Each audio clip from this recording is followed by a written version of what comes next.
My name is Cary Beaumont, and I have twin boys that were born at 30 weeks gestation. Their names are Ben and Daniel, and they're now 5 years old. So they were born at 30 weeks, and I was very naive about what that meant when that happened. I was in what my friend, who is a nurse, calls the honeymoon period for premature babies. First 24 hours seemed to go well, things seemed to be good. Then I remember the evening, they were born at 7:30 at night, so the next evening that the doctor came to my room, and I didn't understand at that point that they come to your room, that's not a very good thing.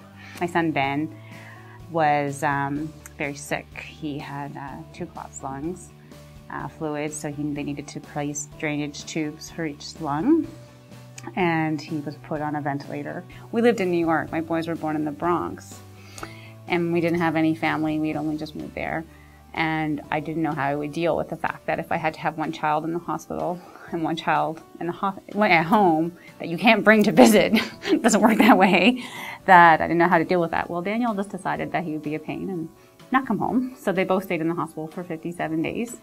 Daniel just kept having apneas and bradycardias, which are just breathing and heart trouble that just kept him in the hospital. Ben took a long time. He didn't really have any other major issues besides the breathing lung issues, but just took a long time to get over that, learn to feed, gain weight. He did have an infection at one point, had to go off feedings, had many, many blood transfusions, many lines, many times when he couldn't be held. Brought them home. I thought I was bringing home 2 healthy children that would have no lingering issues from prematurity. Didn't understand that cerebral palsy does not get diagnosed at birth or near birth. It can't be diagnosed until they don't do what they're supposed to do.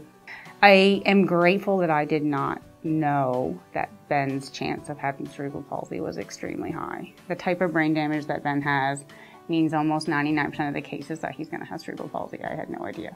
I would have loved to have met, like to have had a parent support network. I knew nobody that had gone through this. I think the biggest thing that this group can do that would have made my experience better would be just the education of the layman out there. People are in the dark about what prematurity means, and that was probably, if the foundation can raise awareness and people can understand that they don't just have a small baby, and that the effects of prematurity do not end when you bring that baby home from the hospital. I'm here because I think it's extremely important that the world understand the struggles of a premature baby. That this child's very sick and potentially could be very sick for a long time. And I hope that we can make it better for the parents that have to go through it down the line. My message to parents, I guess, would be that your child is your child. You know your child way better than any medical professional out there. And you know what they need, so go get it.